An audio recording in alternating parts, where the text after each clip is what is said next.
wabarakatuh. Selamat pagi anak-anak hebat kelas 2. Bagaimana kabarnya anak-anak hari ini? Ya, jawabnya alhamdulillah, luar biasa, Allahu Akbar. Hari ini kita akan memasuki tema 2, subtema 2, pembelajaran 1 dan 2. Anak-anak disiapkan dulu ya buku paket, alat tulisnya, dan jangan lupa sebelum pembelajaran kita mulai, anak-anak wajib memulainya dengan berdoa. Marilah kita membaca basmalah bersama-sama. Bismillahirrahmanirrahim. Semoga dengan membaca doa, anak-anak bisa dengan mudah menyerap materi kita hari ini.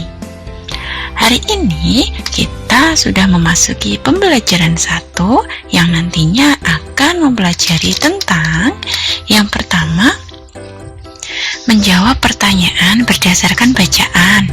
Yang kedua, mengenal gerak keseharian. Yang ketiga, soal cerita perkalian. Selanjutnya adalah materi tentang benda padat.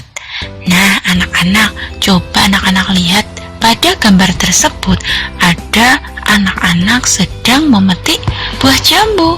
Ada yang menggunakan tangan, ada yang langsung naik pohon. Nah, sesuai gambar yang ada pada layar tersebut, anak-anak bisa melihat bagaimana Lani dan teman-teman itu memetik buah jambu. Bagaimana caranya anak-anak? Tahu apa tidak? Nah, cara memetik buah jambu ada yang dengan mengulurkan tangan ke atas, lalu anak-anak bisa melompat. Ada juga yang menggunakan tiang untuk memetik buah jambu. Nah, pada gambar tersebut ada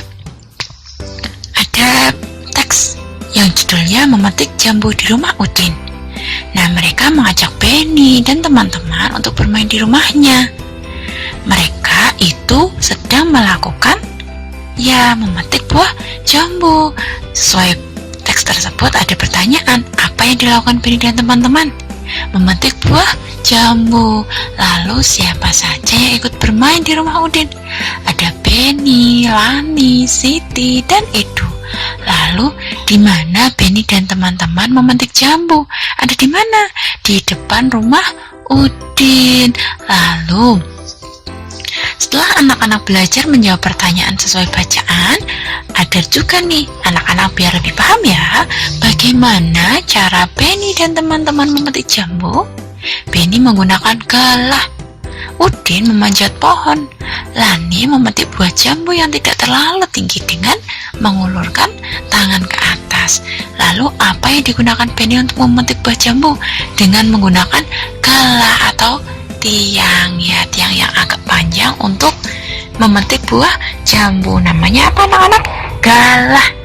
Nah, setelah anak-anak belajar materi menjawab pertanyaan sesuai bacaan, sekarang sesuai percakapan atau teks tadi, anak-anak pasti tahu gerakan ketika anak-anak memetik buah jambu.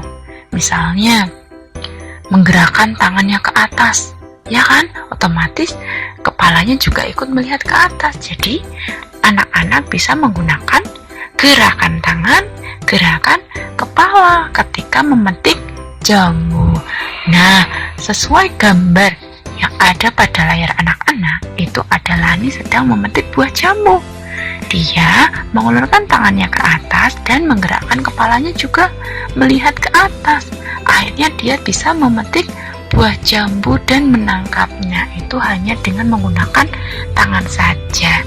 Nah, kegiatan tersebut anak-anak biasanya juga ada gerakan lain selain gerakan kepala untuk melihat ke atas, tapi juga ada gerakan kepala menggelengkan kepala ke kanan, dan menggerakkan kepala atau menggelengkan kepala ke kiri. Biasanya anak-anak gunakan untuk kegiatan pemanasan sebelum melakukan kegiatan olahraga. Selanjutnya, selain gerakan kepala, anak-anak juga akan mengetahui gerakan yang lain. Tadi kan sudah Bu Guru jelaskan, gerakan kepala selain gerakan kepala menggelengkan ke kanan dan ke kiri, juga gerakan menengadahkan kepala atau gerakan kepala melihat ke atas dan gerakan kepala yang melihat ke bawah. Nah, biasanya ini diajarkan oleh Bapak Guru olahraga atau Ibu Guru olahraga, tapi anak-anak juga wajib tahu materinya. Nah, selain gerakan kepala, anak-anak juga ada gerakan tangan. Seperti tadi gerakan memetik jambu, itu kan ada gerakan kepala, sekarang gerakan tangan. Gerakan tangan mengayunkan ke atas dan gerakan tangan mengayunkan ke bawah. Ya, untuk merilekskan tangan. Gerakan tangan itu ada gerakan tangan menengadahkan ke atas dan gerakan tangan mengayun ke bawah.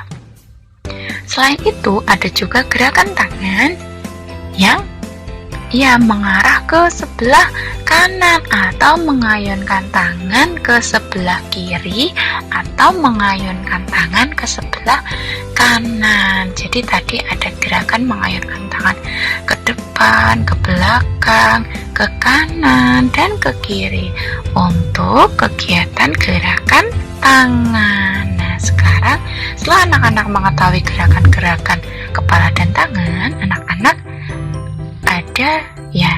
ada contoh soal perkalian, misalnya 7 tambah 7 tambah 7 sama dengan berapa anak-anak? 7-nya ada berapa itu? 7-nya ada 3, lalu dikalinya itu setiap kotak. Nah, ini loh, setiap kotak itu ada berapa biji anak-anak? Ada 7, berarti 3 dikali 7 sama dengan 21. Itu penjumlahan berulang. Selanjutnya ada 4 tambah 4 tambah 4 tambah 4 tambah 4. 4-nya ada berapa kali anak-anak dihitung? Ada 6 kali. 4-nya dihitung tadi ada 6 kali, berarti 6 dikali masing-masing kotak isinya itu ada berapa? Angkanya ada berapa anak-anak? Tadi kan kotaknya ada 6. Nah, tiap kotak itu isinya ada berapa? Isinya ada 4, ya kan? Berarti 6 dikali 4 sama dengan 24. Nah, itu penjumlahan berulang, sifat-sifat perkalian dengan penjumlahan berulang. Selanjutnya, Dayu mempunyai 2 kotak pensil.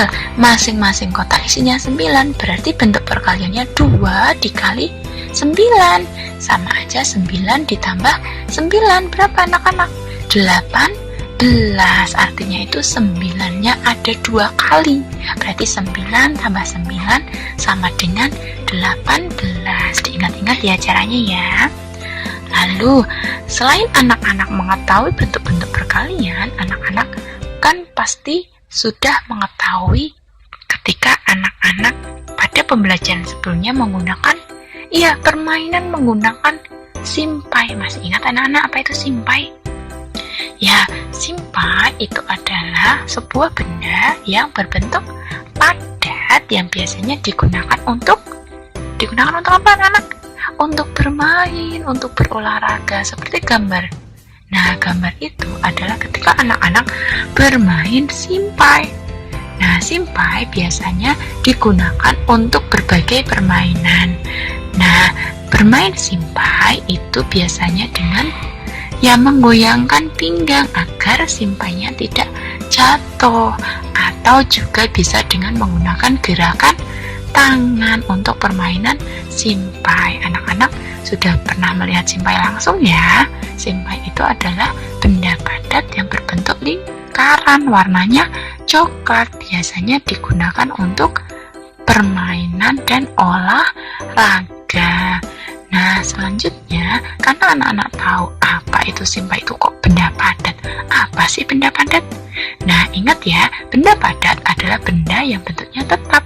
Apabila dipindahkan, bentuknya akan tetap tidak berubah. Misalnya dipindahkan ke tempat yang lain, bentuk simpai akan tetap berbentuk lingkaran. Nah, sekarang contohnya ya, kursi benda padat? Iya. Meja benda padat? Kalau minyak bukan benda padat. Lalu vas bunga, benda padat. Televisi, benda padat. Air putih, tidak benda padat. Lalu piring, benda padat. Gelas juga benda padat. Sendok benda padat. Penggaris juga benda padat. Ingat-ingat ya. Lalu benda padat itu adalah benda yang ketika dipindahkan dia tidak akan berubah. Sekarang aturan ketika bermain di rumah teman. Jadi sikapnya memasuki kamar pribadi orang lain tanpa izin tidak boleh dilakukan. Mengetuk pintu dan mengucapkan salam sangat boleh dilakukan. Tidak mengambil barang sembarangan sangat boleh dilakukan. Memakan dan meminum sesuatu tanpa izin tidak boleh dilakukan. Serta tidak membuang sampah sembarangan itu hal yang harus dilakukan.